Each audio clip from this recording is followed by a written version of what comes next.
Hello, my podcast people, and thank you for joining me for yet another episode of my favorite online business podcast. If you're listening, tuning in, watching on the day that drops, it is Monday, January 26th. Welcome to the final, turn this mic up. Welcome to the final week of January. How?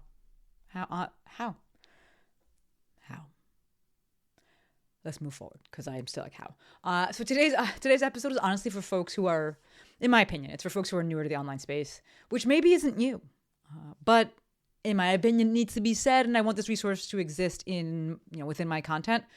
So here we are. All right, but before we jump on into that, actually today's topic is going to be, is online business just an MLM? But before we jump into that, few quick biz life updates and then into the main topic. So biz updates first. Only got one for you. This week, the day that it drops, currently enrolling for Press Publish. For those of you who don't know, Press Publish is my 8-week super small group coaching program that comes with a 100% guarantee that you will launch your podcast. Just follow what I say to do. You'll launch it. I promise. You can check out the registration, has all the deets, all the info, all the testimonials. We will link that in the show notes. Thank you, Courtney. Thank you, Jojo. Registration closes this Friday. What is that date? That's going to be the 30th. And then we have our first call next Tuesday, February 3rd at 2 p.m. PST or PT. I never know standard, whatever D. I just say PT. Easier. The program, Press Publish, it is an 8-week live program. There's 8 weeks, 8 calls, 1 call every week. It's on Tuesdays at 2 p.m. Pacific. And that is how I can guarantee that you'll launch your shit, because you're not doing it on your own. I know people need accountability. It's a little scary to start off with. They don't know the tech. I'm right there with you, holding your hand. You will get it launched. I promise. So if you want to start talking on your podcast instead of just talking about your podcast, I got you. You got questions, hit me up, but the link will be in the show notes. You can check that out. And remember, registration closes this Friday, so make moves, okay? All right, life updates. Really the only one there. Community is everything. Steph Hein of Hein Farms came to stay with us last week. The day that I'm recording this, she's actually still here. But by the time that this drops, she will be gone. JPB also came into town. I've had both of them, I believe, on the podcast. Right now, as I'm saying that, I'm like, I don't know if I've had JPB. I think I have had her on. But if I haven't, then I need to. I got to start bringing the guests back at some point. But dinner with them, and also Beth Dreyer and Erica Sapia, all folks in the Mafia, all folks that I initially met online. Actually, I met JPB in person first. But community is the foundation for the antidote for everything that's going on right now in the United States. All of this bullshit that's going on. Community is the foundation to solving it, right? It's caring about people. It's having people who care about you. It is not always convenient, right? And it won't always be on your own time and your own terms. Right? Being a villager or having a village means being a villager, and being a villager isn't always convenient. But it's fucking worth it, and it's what's going to save us, right? So if you have the opportunity to lean into community, say yes. All right, someone asks to do something, say yes. If you don't have the opportunity, say yes. Then create it. Invite people to do the things, whatever it is. I actually, Jackie Fenton, she sent a thing in the beginning of the year of like, it's not, instead of doing New Year's resolutions or anything like that, it was like an action item that she wanted for this year, which is to have like a monthly dinner and invite different people. And she had read about it in some publication, and it's awesome. I was like, I think the people in the publication did it every week. I might have been, which is wild. That's a huge commitment. But she's like, I want to do it every month and have someone invite people over. I fucking love that, right? If you don't have the opportunity to say yes, or even if you do, still go and create that opportunity. Go and invite people to do things. Community is the foundation for the antidote for all of this shit that we are in, right? It's the foundation for getting out of this. So switching gears, hard pivot into the main topic for today's episode, which is online business just an MLM? So let's start off with some definitions. And I'm also going to define what a pyramid scheme is, because I think that there's similar terms. And when I was going back and forth, like coming up with the title, I was like, do I want to use this one or this one? But I think people kind of use them interchangeably, which I don't even care if you do. I'm still going to get the sentiment across that I want, which is why I went with MLM. If you want to go pyramid scheme, same. Because what I'm trying to dig into in this episode is who actually wins in the online business world, right? Who is most likely to win in the online business world? All right, but let's start with the definitions. And so an MLM, like MLM stands for multi-level marketing. I'm going to read the definition here. A business model where people sell products directly and also earn commissions by recruiting others. Income can come from retail sales and from a percentage of sales made by one's downline. Examples often involve supplements, skincare, or wellness products. A pyramid scheme, right off the bat, an illegal scheme. Okay, so that's the biggest. It's illegal. An illegal scheme where participants make money primarily by recruiting others, not by selling real products or services. New recruits' fees fund payouts to earlier participants. It collapses when recruitment slows. Main difference, one is legal, the MLM, and one is not, the pyramid scheme. Either way, most folks are losing money. Like the majority of people in an MLM and in a pyramid scheme, they lose money. And the folks at the top, right, the earliest entrants, they are the only ones who stand a chance at coming out ahead. All right, so is online business an MLM? When money is primarily made by selling the idea of making more money, I think it can be. Absolutely. In other instances and other examples of online business, not so much. Right? But I do think that in general, when it comes to online business, especially online business coaching, there needs to be way more transparency. So much more transparency, right? Again, I am making this episode largely to share the realities and, the most probable outcomes for folks who are venturing into the current online business landscape. Right? The reality there is that most people who play the online business game will not win if their definition of winning is traditional financial success. Right? Most people will not. Is traditional financial success possible? Absolutely. It is possible. Is it probable? Not as much. Right? The probability is not zero. Right? It's not 0%, but it's also not 99%. Where exactly it falls, like somewhere in there. I think it's closer to the lower end than it is to the higher end. Right? But again, my goal here is just to present a realistic approach. Like I don't have specific data points for you. I can just go by what I have seen over the past, 10 years of doing this, right? And this particular episode is very heavily inspired by a post that I saw on the socials where a creator was sharing how much they had recently earned and telling folks that it's possible. And I was like, okay, again, my push is simply to state that it's possible, but maybe not probable. Right? It doesn't mean don't start. So again, if you're new to online business and you're watching this or listening to this, I'm not saying don't try. I'm not saying don't start. Right? I'm not trying to be a negative Nancy. I'm trying to be more of a realistic Reba. Who doesn't love Reba, right? Where we move out of, poor transparency territory, and then we start moving into MLM/pyramid scheme territory is when online business coaches are teaching other coaches how to be coaches who teach other coaches to be coaches. You see where I'm going here, right? There's no actual product or service here that's being delivered, right?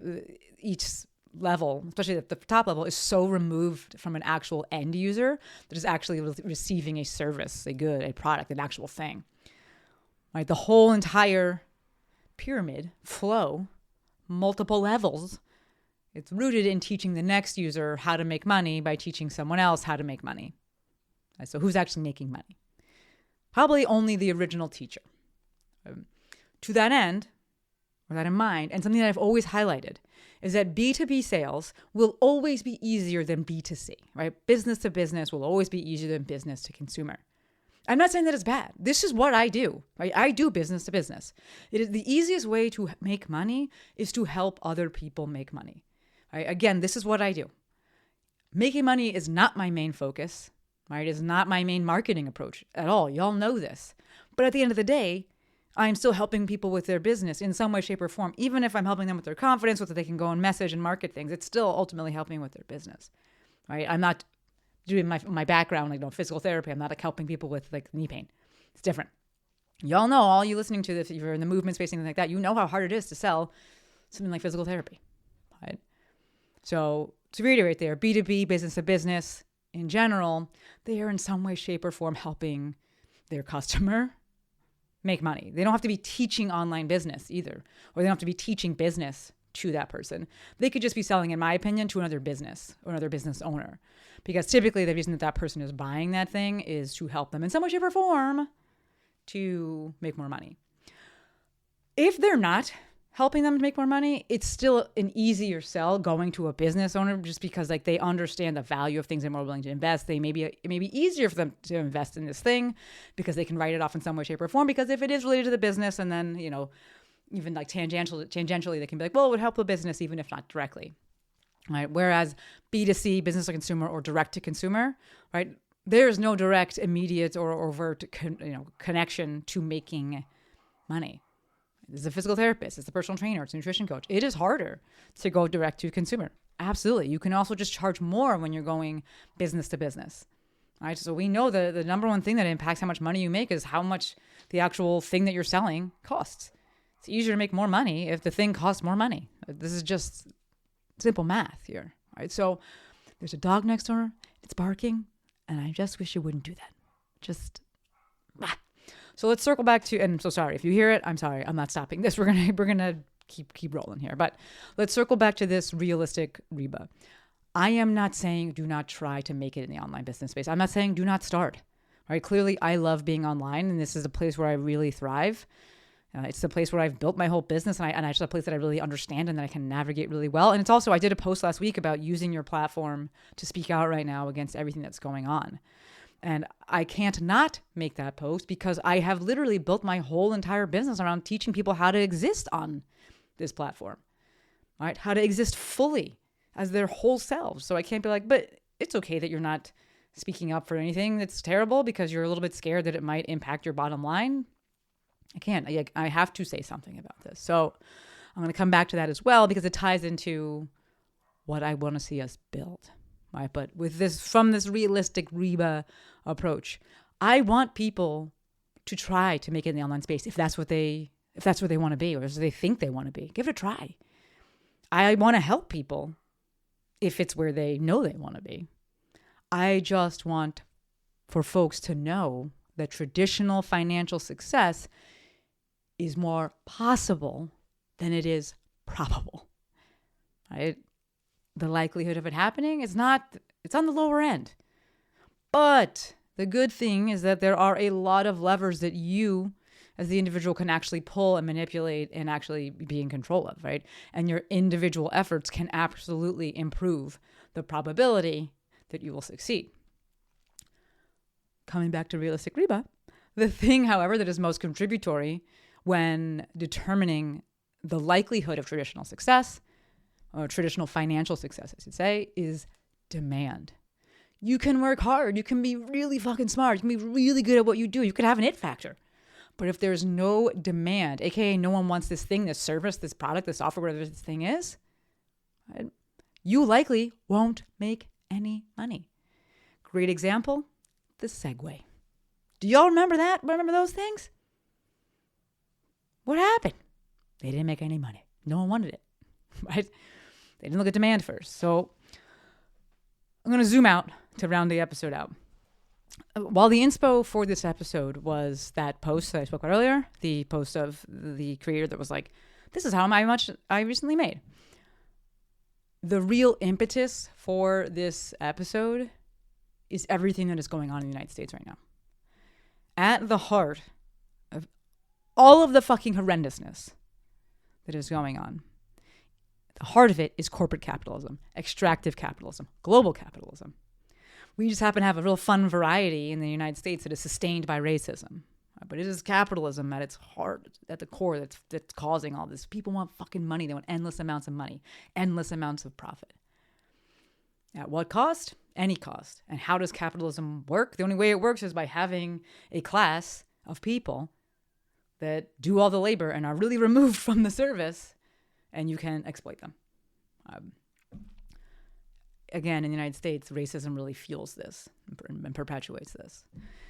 Right? So to that end, when I think about fighting back and beating all of this bullshit, I'm just as, if not more so thinking about what do we build? What comes next? What needs to come next? I have a tattoo on my side, and it reads, it's a Buckminster Fuller quote. It reads, you don't change things by fighting the existing reality. To change something, build a new model that makes the existing model obsolete. I am not here to just make online business as a whole obsolete, but I would like to make the way that it is currently done obsolete. I want a new model with transparency and honesty and integrity. Right? Supply and demand is not exclusive to extractive capitalism, right? It is a basic central tenet of commerce. You don't have to raise your prices because there is more demand. That is something that we see that comes along with capitalism, right? But having demand be, part of what what affects the supply, yes, that is just the basics of commerce. So if you are new, I'm saying that because, again, the biggest driver in terms of determining one's probability of having financial success, whatever that looks like, is demand. Right? So if you're new to online business, I want you to understand the reality, especially the current reality, and the probabilities, not just the possibilities. And then I want you to build something based in integrity. If on the other side of this, right, you're an online biz OG, I want to say thank you. Because I know if you're listening to this show, then I know you are actively working on building something that is worth saving. You are working on building something that breaks and replaces this current bullshit model that we have. Right? So yes, in many ways, online business can be an MLM, but it doesn't have to be. Right? We can do better. All right. I'm going to wrap it up there because the dog is still barking. Don't forget, enrolling this week for Press Publish. We start next week. The link is in the show notes. Thank you, Courtney. Thank you, Joe. If you got any questions, hit me up on Instagram, Maestro, or give me a text, 310-737-2345. As always, endlessly, one more time, endlessly appreciative for every single one of you. Until next time, friends, Maestro out.